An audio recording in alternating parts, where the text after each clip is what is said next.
Sejam bem-vindos a mais um vídeo do meu canal. Hoje apresento uma entrevista para o programa Primeira Página, da Rádio Princesa FM, cujo tema é a importância da qualidade da educação como base na formação do professor. Espero poder contribuir com a prática pedagógica de todos os meus colegas.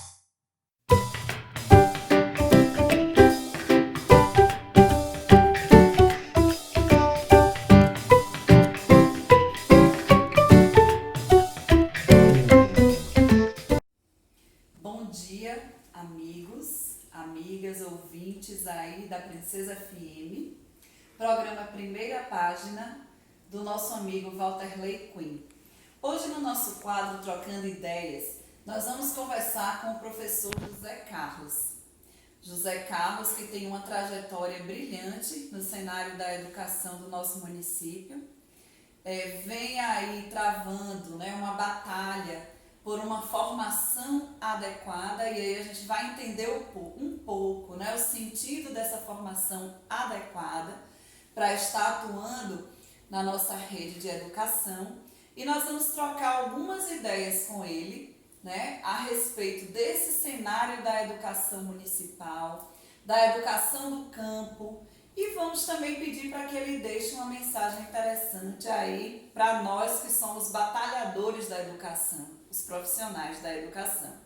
Bom dia, Zé, seja bem-vindo ao nosso quadro, E nós vamos iniciar, Zé, com as tuas ideias a respeito do que é esta educação, a nível de Brasil, a nível de Senhor do Bonfim, qual o seu entendimento a respeito da educação e suas considerações sobre todo o processo.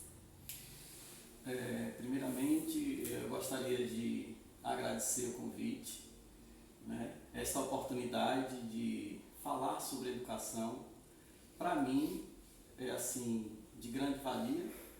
Estou contente e espero contribuir com esse trabalho. Parabenizo logo de início a iniciativa deste programa, da Walterley Quinn, e da minha querida amiga, Adriana, que há anos também vem se dedicando a trabalhar especificamente com a temática educação, sobretudo uma valorização com os jovens. Exatamente. E acredito que hoje vamos conversar um pouco e será interessante nosso bate-papo, nosso diálogo. Bom, falar da importância da educação com base na formação do professor requer, antes de mais nada, que a gente pense qual a função realmente da educação. Para que é que serve a educação para a humanidade, para o ser humano? Então, quando a gente vai falar da função social da escola, a gente vai se ater a que tipo de escola é que nós temos, que tipo de escola é que precisamos e, sobretudo, buscarmos resposta para o que a escola vem desenvolvendo ao longo da história. A gente sabe que nós somos seres que vamos nos humanizando a partir do tempo. Historicamente, a gente vem evoluindo. E essa evolução, ela perpassa em sua grande parte, sua grande plenitude, pela escola. A escola, ela tem um papel muito importante na formação dos seres, na evolução do ser humano e, sobretudo, neste homem que nós temos hoje. Então, existem basicamente, no meu ponto de vista, dois tipos de escola. Dois tipos de escolas que a gente vive as desigualdades, a gente vive as diferenças. E nesses dois tipos de escola, a gente vai ter disparidade, digamos assim, onde a gente tem escolas, muitas das vezes, divididas. Escolas para ricos, escolas para pobres, escolas que atuam em função do capital, para o capital, e a escola que também pode estar sendo direcionada a sua proposta para a vida e não para o capital. E a gente tem a escola também, que a gente pode visualizar a escola para a maioria e uma escola para uma minoria. Aquele que a gente fala muitas das vezes é a escola para uma bolha, né? Uma bolha privilegiada. E aí, nesse contexto, a gente precisa caracterizar realmente quais são essas escolas.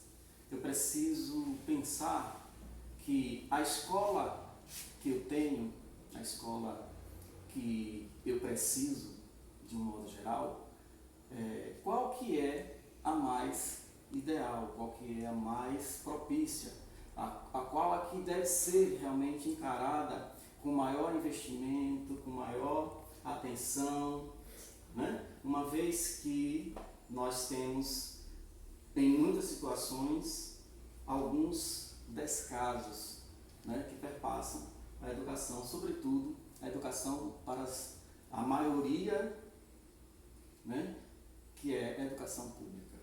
Exatamente.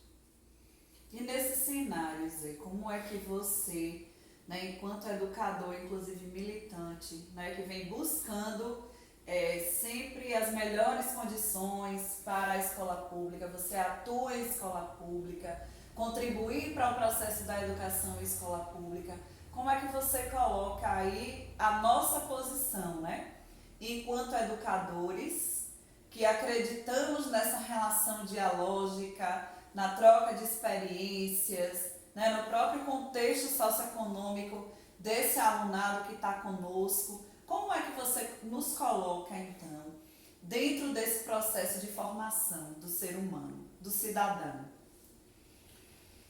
Bom, para te responder essa questão, a gente volta ainda à fala minha anterior sobre os dois tipos de escola. Então a gente vai pensar a escola, a atual escola que temos, e a escola que queremos. Ou seja, eu trocaria até essa escola que queremos, mas a escola que precisamos ter, né? A escola que realmente há uma necessidade de existência dela. Então, assim, a gente quer uma escola equipada, muitas das vezes, na escola que queremos, está no discurso uma escola que seja equipada, que tenha todos os instrumentos, um aparato, né? Salas com ar-condicionado, lousa branca, carteiras adequadas, merenda de qualidade, infraestrutura da escola de qualidade, os recursos não faltarem. Então, essa escola que queremos, né? Mas esse queremos, eu vou mais adiante, eu substituo pela escola que precisamos. Por quê? Porque eu acrescento em tudo isso que a gente tanto precisa na escola pública, eu acrescento a função realmente da escola.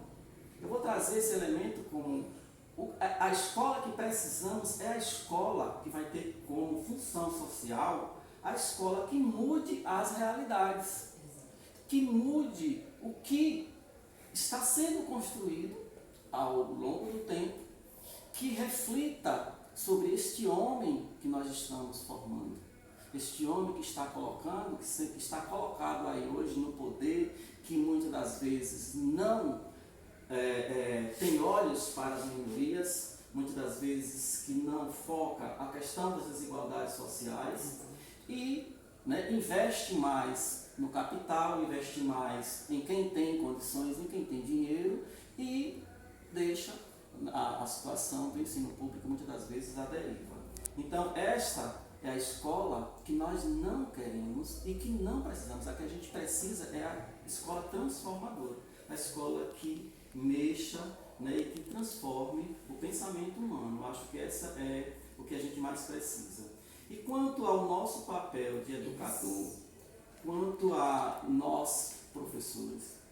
O que eu tenho a dizer é que nós precisamos dessa escola, né? Essa escola que precisamos para que o nosso trabalho realmente venha a surtir efeitos e ter uma boa produtividade, digamos assim, produtividade dentro do ensino público, né? A gente vai precisar que eu vou focar um pouco mais na minha realidade, na minha vivência, né? Enquanto professor do ensino público.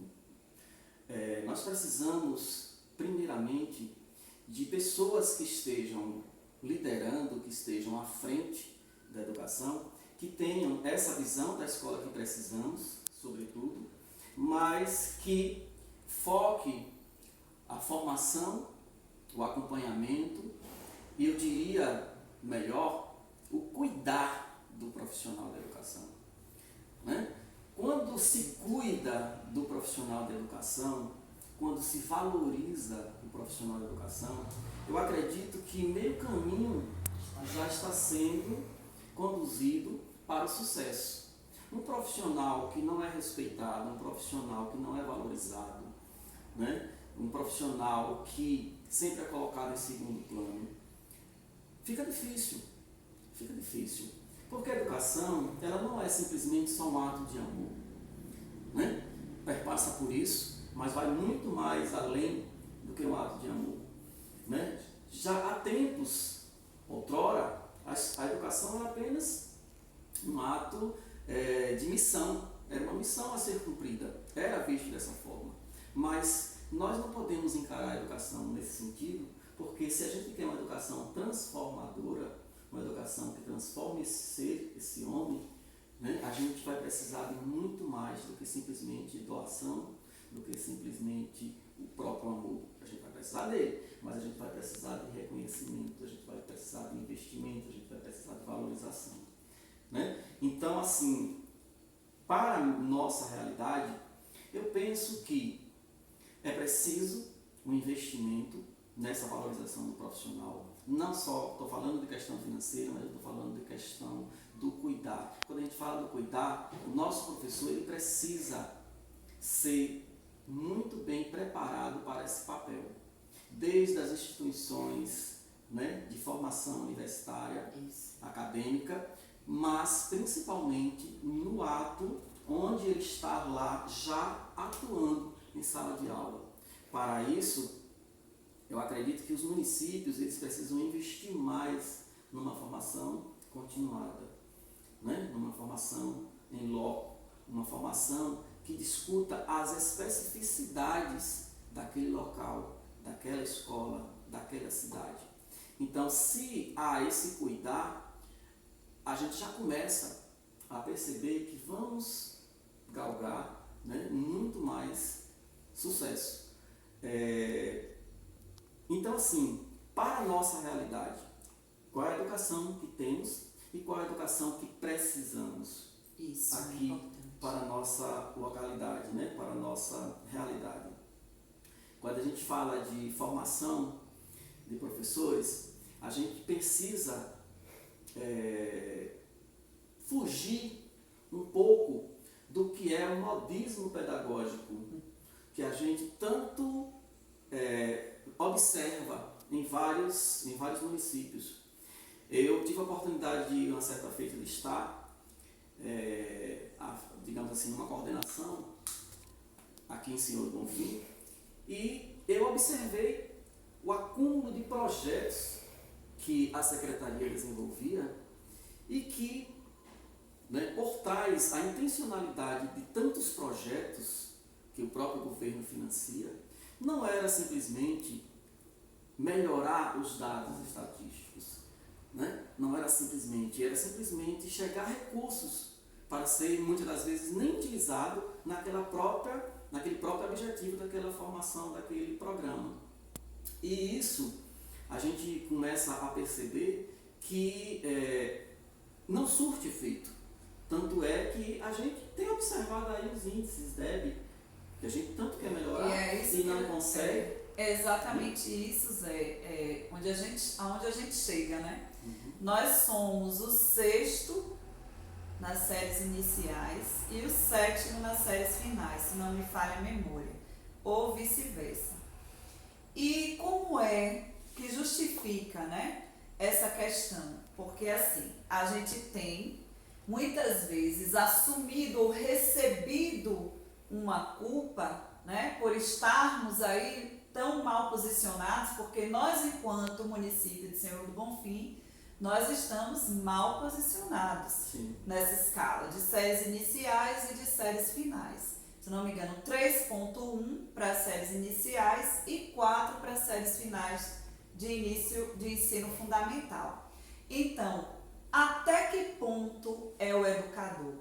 Né? Então, a gente precisa parar um pouquinho para pensar. Porque existe uma gama de fatores que envolvem a educação, e quando você fala da educação que precisamos e a gente avalia essa realidade, a gente sabe exatamente onde estão os pontos nodais dessa questão, né? Como é que você vê isso aí?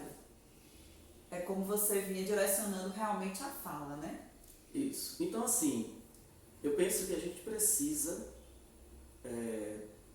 deixar um pouco de lado essa questão de tantos projetos e focar no nosso problema, no nosso problema em específico, né? Chega de estarmos discutindo tendências pedagógicas, modernismos pedagógicos. Hoje se fala muito, por conta do atual contexto, a gente está vivendo agora é moda sistema híbrido, vamos trabalhar o sistema híbrido. E aí há outras falácias antes, né? A escola sem partido, o ensino militar, a escola de tempo integral. São tantas ideias, mas que na realidade a gente vai percebendo que já existe isso e não é de hoje, e que os resultados continuam os mesmos, ou muitas das vezes até pior. Então, quando a gente fala de que a escola que precisamos e a gente precisa do cuidar desse professor, a gente vai focar exatamente nessa formação continuada, onde nesses momentos é que a gente vai estar em discussão com o que nós temos e com o que a gente precisa fazer para mudar o quadro, para mudar a realidade. Precisamos, antes de mais nada, rever a nossa proposta, o nosso plano municipal de educação. Que currículo é que realmente a gente tem que venha de encontro às nossas realidades, às nossas situações. E aí, Adriana, eu trago uma situação que é peculiar a mim. Eu fiz uma dissertação de mestrado, uma tese de mestrado, em que eu trago uma pesquisa importantíssima para o município de Senhor do Bonfim. Eu desenvolvi uma pesquisa com quase todas as escolas do campo da nossa cidade, e há 3 anos eu concluí esse mestrado e eu nunca tive a oportunidade de apresentar essa pesquisa para o próprio município, para os próprios colegas que atuam na educação do campo, e que eu já tive a oportunidade até de coordenar. Sim. Então fica difícil como é esse cuidar. Outra situação, a gente investe 4 anos para fazer um mestrado, né? E o município, ele, não estou falando especificamente do Senhor do Bonfim, porque eu também trabalho em outro município e conheço outras realidades de outros municípios do interior da Bahia. E o que é que a gente observa? Há uma incoerência das ações, do tipo, o município, no plano de cargos e salário, ele te dá o direito de uma licença para estudar. Né? Você passa 2 anos estudando e o município te dá, né, esse direito, reconhece esse direito que você está estudando, você está afastado por você está estudando. E quando você conclui o curso, no meu caso, que foi um curso fora do país, né, eu chego ao município com o meu diploma e o município não reconhece que eu estudei, que eu passei 2 anos estudando. Não é uma incoerência isso? Muito. É uma total incoerência. E a gente pensa, nós temos, o município, ele tem uma autonomia, ele tem porque ele tem um sistema jurídico que ele tem um judicial que pode sim, a partir dos nossos planos, a partir do nosso plano de cargos e salário, rever determinadas situações para que não haja injustiça, para que não haja esse descuidar, né, do profissional. Então, assim, hoje fica complicado você investe sozinho numa formação, né? Muito difícil diante do professor tirar do seu próprio salário para poder financiar tal situação, e quando ele precisa dessa valorização, desse reconhecimento, o próprio município bloqueia isso. Bloqueia. Né? Então, são questões que precisam ser analisadas, né? Revistas, políticas públicas reavaliadas e reformuladas, e o nosso próprio estatuto, né? Para que a gente possa ter um respaldo maior aí com relação a essas formações. Uhum. E paralelo a isso, como proposta de formação que foque justamente o cuidar desse profissional, a valorização desse profissional, mas que principalmente vá de encontro à realidade do aluno que a gente quer formar, da sociedade que a gente deseja, né, do homem que a gente precisa para atuar na sociedade, a gente tem de encontro a o que nós vamos realmente ensinar, que forma é que a gente vai ensinar, e isso a gente pode estar tendo, sim, dentro de um processo de formação continuada, dentro de uma proposta pedagógica municipal, dentro de um plano, né, municipal de educação. E aí eu trago como experiência que está defendida na minha tese, né, a proposta da pedagogia histórico-crítica. Por quê? Porque a pedagogia histórico-crítica vem de encontro às várias pedagogias, aos vários modismos que aí existem, que foram tanto implementados e que estão sendo, né? E traz conosco algo mais consistente, traz para nós profissionais algo mais, digamos assim, propício à solução dos nossos problemas. Então aqui em Senhor do Bonfim, por exemplo, nós temos que focar uma formação continuada, uma proposta pedagógica voltada à pedagogia histórico-crítica, não porque simplesmente eu sou apaixonado, mas principalmente pelo que eu acredito que ela possa fazer pela educação, né? Então, nós temos aqui uma realidade que é um pouco específica do nosso município, mas que muitos dos municípios no interior do Brasil vivenciam essa realidade.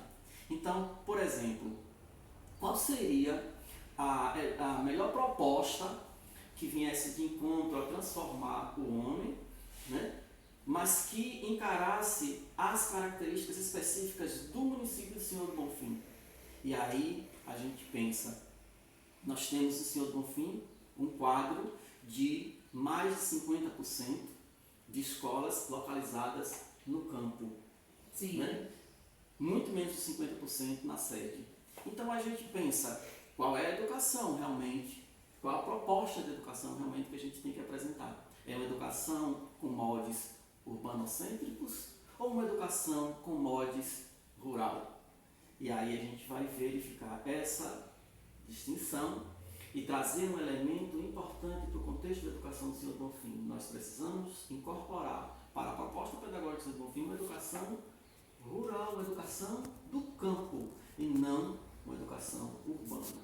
Isso já é a primeira coisa que a gente pode estar analisando, né? Em segundo ponto, a partir disso, a gente vai ver qual é a proposta pedagógica, qual é a metodologia, o método que a gente vai estar utilizando, que vem de encontro a essa nossa especificidade, essa nossa realidade, né? E aí é onde eu apresento a pedagogia histórico-crítica, que é uma pedagogia defendida por Deneval Saviani, né? Onde ele inicia, ele traz um conceito muito interessante a respeito do verdadeiro papel do profissional da educação, né? O ato de educar, né? E ele traduz com o seguinte conceito, né? A educação, o ato de educar é o ato de produzir direta e intencionalmente a humanidade, né? Ao ser a humanidade, e essa humanidade que é produzida histórica e coletivamente pelo conjunto dos homens. Então, o que é produzir essa humanidade? O que é realmente formar o homem? Esse formar o homem vem de encontro, né, a este homem que temos aí e que nós precisamos dele para mudar as realidades, né? A gente quer formar pessoas desumanas, preconceituosas, a gente quer formar pessoas que não têm o mínimo de empatia, a gente quer formar pessoas que não se preocupem com as desigualdades sociais, a gente quer, que homem que a gente quer formar? Então, a partir daí, a gente vem com a proposta da pedagogia histórico-crítica, né? Eu tenho aqui um pequeno artigo que eu produzi, que está dentro da minha tese, né? Que a gente começa a focar a pedagogia histórico-crítica, que Dermerval Saviani ele é o principal idealizador, defensor, né? E aí ele traz a diferenciação, né, da pedagogia, das várias pedagogias, as pedagogias críticas, reprodutivistas, que foi o que a gente mais desenvolveu durante um certo tempo, as pedagogias não críticas, né, que é simplesmente o tradicionalismo, o tecnicismo, enfim. E aí ele traz essa proposta de uma pedagogia que seja crítica, mas que seja uma pedagogia crítica transformadora, que é realmente o que a gente tanto precisa para esse atual, né, para esse momento e para o nosso futuro, né, para a melhoria do nosso futuro. Sim. Né? Então, gente, eu penso que precisamos de tempo para, digamos assim, explicar melhor o que é a pedagogia. Vamos ter, viu, Zé? Porque já fica aqui estendido o convite para a sua participação num momento específico que nós vamos fazer, né? Para discutirmos profundamente essa nossa educação. A educação que nós temos e, como você muito bem colocou aí, a educação que nós queremos. Então, essa mensagem você vai deixar, né, para os educadores, com base no artigo que você fez, para nós que somos educadores, né? Quais são as palavras que você nos direciona? Bom, a mensagem que eu deixo para os meus colegas, professores, é esta mensagem que retrata justamente a minha formação, que retrata a minha experiência enquanto educador, né? Há 22 anos estou na área, né? Então, assim, durante essa minha trajetória eu construí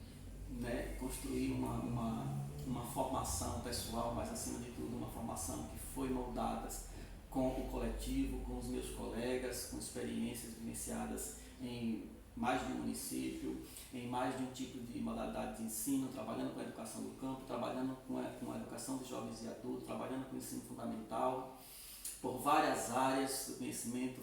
Sou formado em matemática, mas Isso. Eu costumo dizer... Vale ressaltar, o meu canal Polivalência, porque a gente está em tudo, a gente é, digamos assim, pau para toda a obra, né? Mas, assim, o que eu gostaria de dizer, e a mensagem que eu gostaria de deixar, é que nós, professores, precisamos sim do conhecimento, precisamos estudar, precisamos entender o que é que ocorre dentro do espaço educativo, né, no nosso meio, e buscarmos, né, muitas das vezes não é nem muito bem visto, às vezes pelos nossos superiores hierárquicos, né, e às vezes até pelos próprios colegas, atitudes do tipo realmente crítico, do tipo que não aceita determinadas situações dentro do espaço escolar. Por exemplo, eu copio o Saviani e digo: por que a gente realiza tanto nos espaços escolares, tantas datas comemorativas, tantas festas dentro da escola?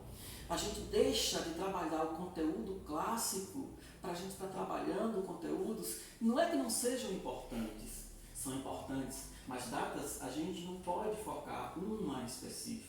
O Dia dos Pais não pode ser conduzido dentro da instituição escolar como simplesmente o segundo dia do mês de agosto, o Dia das Mães. Não, a gente precisa tratar dessas temáticas no cotidiano. E hoje a gente percebe muito que as escolas estão muito envolvidas, muito paradas em estar fazendo festas. Por quê? Porque hoje a gente vive muitas das vezes de aparência. A gente vê um gestor que muitas das vezes quer postar os eventos da escola nas suas redes sociais como sinal realmente de progresso e de sucesso. Mas muitas das vezes o conteúdo por si só não está sendo conduzido da melhor forma possível. Então a mensagem que eu deixo para os meus professores e gestores e colegas é justamente essa análise, esse ponto de vista, mas também eu gostaria que repensasse nessa proposta. Vamos ler, vamos estudar, vamos entender o que é realmente a pedagogia histórico-crítica, para que a gente esteja imbuído, praticando uma pedagogia nas nossas salas de aula, nas escolas onde a gente está, que seja libertadora, né? Que a gente consiga libertar os dominados dos dominantes, né? Que haja menos dominantes, né? E que haja muito mais, né, pessoas que tenham, digamos assim, uma certa igualdade, que não haja tantas diferenças, que não haja tantas desigualdades. Eu acho que essa é a mensagem que eu deixo, né, nessa nossa reflexão de hoje, nesse nosso bate-papo, para encerrar. E, mais uma vez, agradecer pela oportunidade de estar expondo as minhas ideias, os meus ideais, né, a minha vivência. Muito obrigado. Zé, na verdade, eu é que agradeço, né, por poder compartilhar desses saberes com você. Nós que estamos, eu não vou dizer tanto tempo assim, né, porque nós estamos praticamente engateando, amigo, mas já são mais de 2 décadas aí que a gente teve a oportunidade, né, de iniciar juntos num processo, inclusive de implantação do Fundeb no município de Cerro do Bonfim. E a batalha é árdua, viu, gente? E aí eu deixo a reflexão, né? Porque nós tínhamos como meta 4,6 para as séries iniciais no IDEB de Cerro do Bonfim e nós tivemos 4, ficamos abaixo da média. E nós tínhamos como meta para as séries finais, gente, deixa só, 4, né? E nós tivemos 2,6. Nós também ficamos abaixo. E Adriana, você acredita que esses índices realmente são completos, refletem, são indicadores, gente? E não são indicadores, como muitos pensam, de uma gestão particularmente falando, né? Eles são sinais de alerta de períodos que vêm se acumulando aí ao longo dos anos, né? Porque os erros, eles são repetidos por vários governos, não por um apenas. E nós, educadores, muitas vezes responsabilizados, né, por essa questão. Mas o que o Zé nos trouxe nos dá um ponto de luz, né, dentro dessas reflexões. Nós estamos trabalhando de maneira correta, de forma a considerarmos o contexto educacional. É essa realmente a educação da qual nós precisamos, né? Então, não é o educador no seu fazer cotidiano. São as políticas públicas que envolvem o processo educacional e a fundamentação desse processo, né? Por que a educação para o campo, a educação do campo, ela tem que estar urbanizada em seus currículos, né? Por que a gente não traz e não considera a diversidade do deficiente, diversas outras questões, se a gente tiver fundamentada a educação numa perspectiva crítica, numa perspectiva de transformação de mentes, aí sim nós vamos sair um pouquinho, né, dessa rotina do fracasso e vamos dar o salto qualitativo. Então a gente fecha esse momento, né, agradecendo e deixando aqui a minha admiração pelo profissional que é o José Carlos, né, dentro do município de Cerro do Bonfim e dentro de todo o contexto da educação. E deixando extensivo aí um abraço a todos os educadores que nos ouvem e aqueles que pretendem ser, porque nós precisamos dessa cadeia aí de sucessões, né, dentro do nosso sistema educacional também. Então, valeu, Walterley, um abraço e um abraço a todos os ouvintes.